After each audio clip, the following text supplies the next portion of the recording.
Assalamualaikum warahmatullahi wabarakatuh.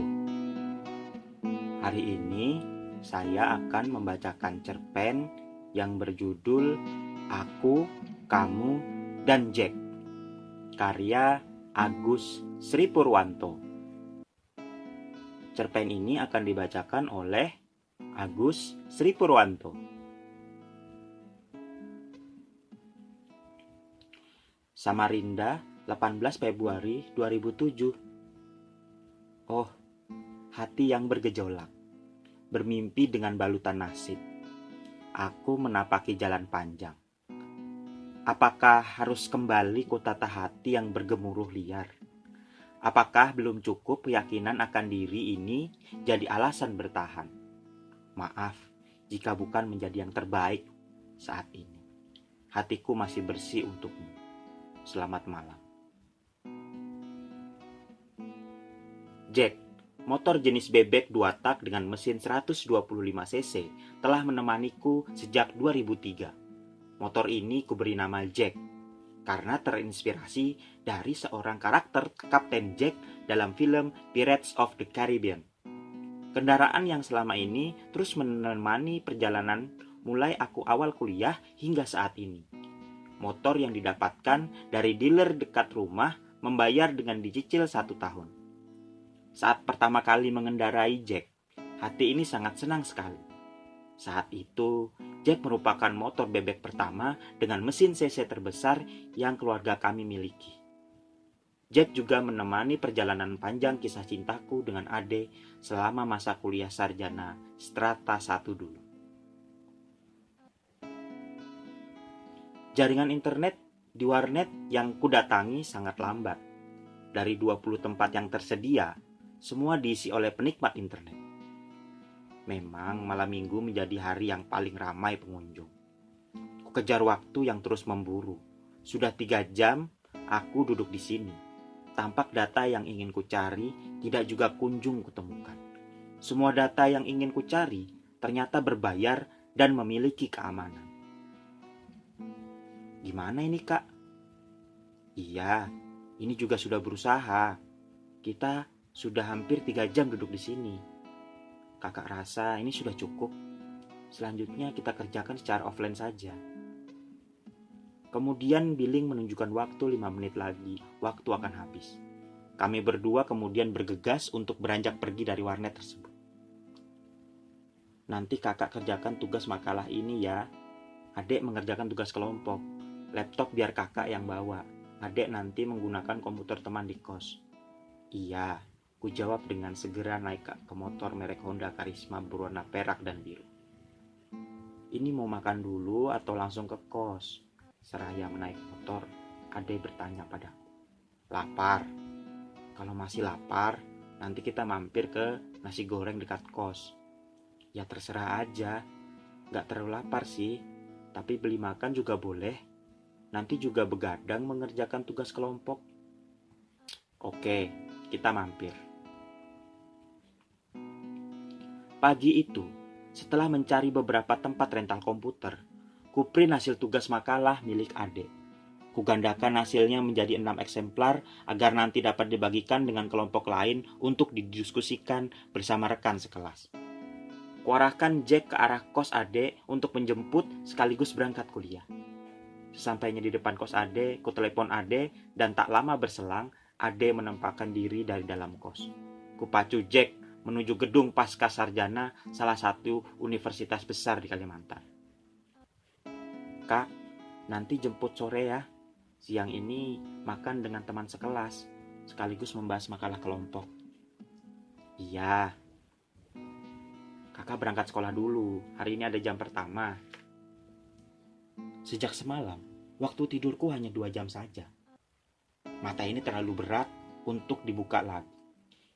Bagai ada batu 2 ton yang berada di pelupuk mata. Kupacu Jack kembali ke arah sekolah. Kulihat jam menunjukkan tepat pukul 7. Masih ada sekitar 30 menit sebelum jam pertama sekolah dimulai. Selesai sholat asar, tampak Ade keluar dari ruang 612 pasca sarjana. Wajah Ade tampak lelah. Mungkin kuliah seharian dari pagi membuat tubuhnya tampak lesu. Sudah makan, Dek? Sudah, dengan teman-teman di kantin. Iya, Kak. Tugas semalam yang dikerjakan kakak sepertinya ada satu bahan referensi yang tidak ada. Tadi ditanya Ibu Purba, Ade nggak bisa jawab. Ade bilang lupa mencatat.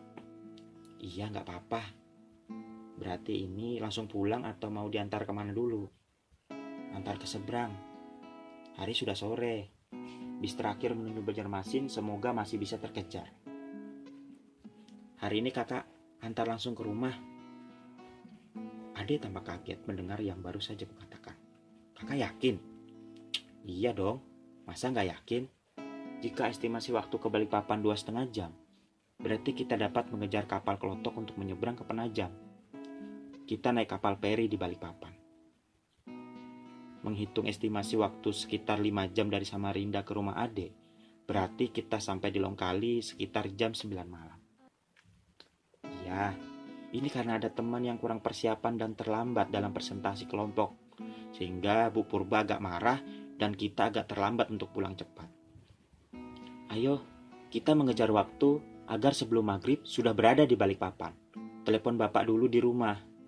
Nanti pulang diantar kakak pakai motor. Nih, helm harimau. Seraya kuserahkan helm bergambar harimau kepada Ade. Ade kemudian menggunakan helm dan naik ke motor berwarna perak dan biru. Setelah duduk, Ade mencari nomor bapak, kemudian menelepon. Kilo 40 hanya berjarak 5 menit dari sini. Baru saja melewati kecamatan terluar sebelum memasuki kawasan hutan lindung sepanjang 20 km. Daerah yang kami kenal dengan sebutan kawasan hutan lindung Bukit Soeharto.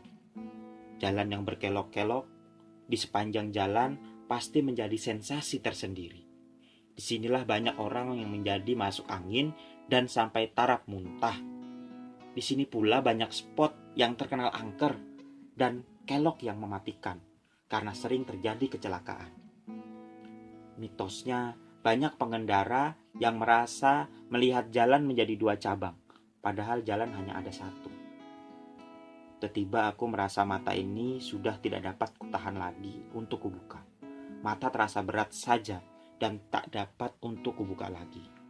Aku dan Ade merasa mengantuk karena mengerjakan tugas hingga pagi hari dan kurang istirahat. Aku merasa Jack sudah keluar jalur dan jalan terasa tidak semulus biasa. Mataku terhentak dengan gelombang jalan tanah. Kupaksa memegang kemudi Jack dengan baik, hingga ku tekan rem depan dan belakang sekeras mungkin. Ade ternyata juga kaget dan terbangun akibat kejadian tersebut. Ah, kakak! Teriak Ade di dekat telingaku. Pegangan tangan Ade mulai mencengkeram pinggang dengan keras. Jack terus berjalan menyusuri jalan tanah. Prak! Putaran roda Jack tiba-tiba berhenti di antara 2 pohon pisang yang menjulang garang. Kamu gak apa-apa, Dek? Seraya ku palingkan wajah ke belakang, melihat keadaan Ade yang tampak pucat. Gak apa-apa, kita istirahat dulu di warung depan. Motor bisa jalan. Ade kemudian turun dari motorku, melihat kondisi terkini Jack yang terjebak di antara pohon pisang. Alhamdulillah, kita berdua masih selamat dan tidak kurang apapun. Motor kemudian ku tarik mundur dengan dibantu oleh Ade. Seorang bapak menghampiri kami setelah mendengar teriakan Ade tadi. Kalian tidak apa-apa, nak? Wajahnya begitu mengkhawatirkan kami. Terima kasih, Pak. Tidak apa-apa. Tadi saya tertidur pas berkendara. Tetapi alhamdulillah masih diberikan kesempatan dan kesehatan. Oh, syukurlah, nak. Mampir dulu ke rumah, barangkali masih syok mbaknya. Oh, gak usah, Pak. Kami nanti istirahat di warung depan, mau mampir ngopi sebentar, kemudian melanjutkan perjalanan. Terima kasih Pak, sudah dibantu dan ditawarkan untuk mampir. Kami melanjutkan perjalanan kembali. Iya nak, hati-hati. Kami berdua kemudian naik kembali ke atas Jack dan melanjutkan perjalanan. Tak berselang lama, ada warung di pinggir jalan. Kemudian kami mampir dan istirahat sejenak menghilangkan kantuk. Turun feri waktu menunjukkan pukul 8 malam. Gegara mampir di warung dekat Bukit Soeharto, kita terlambat hingga 2 jam. Badan sudah kembali segar karena di feri tadi kami berdua istirahat dan tidur bergantian. Lumayan, Perjalanan feri ditempuh satu setengah jam. Hujan mengguyur penajam sejak setelah maghrib. Sudah hampir 2 jam hujan turun sejak pertama kali tadi, tidak juga berhenti. Suasana mencekam dan gelap menyelimuti perjalanan penajam ke Longkali. Belum lagi petir dan suara gemuruh yang terus saja bergantian saling sahut menyahut, perjalanan tambah gila. Aku tidak biasa dengan keadaan itu.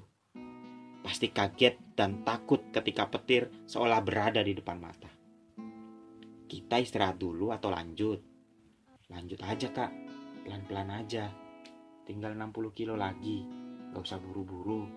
Kita tinggal pulang ini. Oke, seraya menahan rasa takut akan petir dan gemuruh yang melanda di sekitar mata. Ngantuk gak kak? Adek bertanya takut aku kembali mengantuk. Bukan ngantuk dek, ini takut petir dan gemuruh. Serasa di samping telinga bunyinya. Oh, kirain ngantuk. Kalau ngantuk, istirahat dulu. Kami meneruskan perjalanan. Karena jalanan licin, waktu tempuh menjadi lebih lama. Jika keadaan biasa dapat ditempuh 1 jam, kini sekitar 2 jam baru sampai di depan rumah. Tampak Bapak Tri menunggu putrinya datang seraya menyeduh kopi hitam di teras rumah. Kutelepon berkali-kali, tapi Ade tidak juga kunjung mengangkat. Gelisah, masih saja mendera. Sejak lulus dari program pasca sarjana, Ade mulai berubah. Semalam kami berdebat hebat. Ade kemudian minta putus karena merasa tidak seiring sejalan lagi. Waktu masih menunjukkan pukul 6 pagi. Ayam baru saja keluar dari kandang untuk mencari makan. Aku kemudian bergegas ke samping rumah untuk mengeluarkan jek dan memanaskan mesin. Sebelumnya, ku cek bensin apakah sudah terisi. Pagi ini, aku berencana berangkat ke rumah Ade di Longkali untuk menjelaskan permasalahan dan meminta penjelasan kenapa kita bisa putus. Kusiapkan bekal uang di dompet untuk berkendara pergi pulang dalam 1 hari. Ku SMS kepala sekolah untuk izin hari ini karena ada urusan pribadi dan meninggalkan tugas untuk guru piket. Kumulai perjalanan hari ini dengan perasaan gemuruh aneh di dada. Tidak ada rasa membuat hati ini resah selain akibat perdebatan semalam. Perjalanan ini kuharap menghasilkan sesuatu yang baik untuk kami berdua. Setelah berjalan beberapa waktu, kulewati tempat tragedi yang hampir membuat kami berdua hilang dari dunia. Pohon pisang itu kini telah memiliki tunas baru dan bertambah banyak. Pukul 12, tepat tengah hari, aku sampai di rumah Ade. Dia juga baru saja pulang mengajar di SMP Kasih Bunda. Ade tampak kaget setelah melihatku bertamu di rumahnya siang itu. Kakak berangkat jam berapa dari Samarinda? Seolah-olah tidak terjadi apa-apa semalam. Pagi, sekitar jam 6:30, Pak Tri ada di rumah, Dek. Aku mencari celengukan ke arah dalam rumah. Oh, ada. Sebentar ya, Kak. Ade kemudian ke dapur dan menyiapkan minum dan makanan. Ini, Kak, dicicipi dulu. Iya. Suasana dingin. Tampak terbangun dari percakapan kami. Ade kemudian ke dalam lagi dan keluar bersama Bapak. Kami kemudian bercakap-cakap lama tanpa sedikit pun peduli dengan Ade yang ada di depan televisi. Aku kemudian pamit ke belakang untuk melaksanakan sholat zuhur dan Ade pun seraya berdiri untuk mempersiapkan tempat dan perlengkapan untuk sholat. Tatapan mata Ade masih saja dingin. Setelah sholat, aku kembali ke depan untuk menanyakan maksud kedatangan ke Pak Tri. Begini nak, saya mengetahui jika kalian berdua ada hubungan. Tetapi saya ingin anak saya, Ade, segera menikah. Kemarin malam, Ade sudah menjelaskan bahwa anak Soleh belum siap dan meminta waktu. Kami ini sudah tua, dan kami mau anak kami cepat menikah, agar dia ada yang menjaga dan merawat. Saya juga ingin keseriusan Nak Soleh sejak lama. Tapi, setelah mendengar penjelasan adik semalam, sepertinya saya harus mencari calon menantu yang lain untuk menggantikan Nak Soleh. Oh, Saya ingin sekali membahagiakan anak bapak Ade. Tetapi kondisi keuangan saya tidak memungkinkan untuk berani dan memajukan diri untuk menjadi menantu. Jika memang Pak Tri dan keluarga sudah memutuskan hal tersebut, maka saya akan mundur dan tidak akan mengganggu lagi Ade. Maafkan saya jika tidak dapat memenuhi keinginan Pak Tri sekeluarga. Kalau begitu, saya mohon undur diri dulu. Saya pulang kembali ke Samarinda, takut kemalaman. Aku kemudian berdiri dan bersalaman dengan Pak Tri. Pak Tri kemudian memanggil Ade yang sedang asik menonton televisi. Aku kemudian keluar rumah dan ditemani Ade hingga menuju Jack. Dek, banyak yang sudah dilewati. Maaf, kakak tidak bisa memenuhi ekspektasi keluargamu. Semoga kamu bahagia. Terima kasih.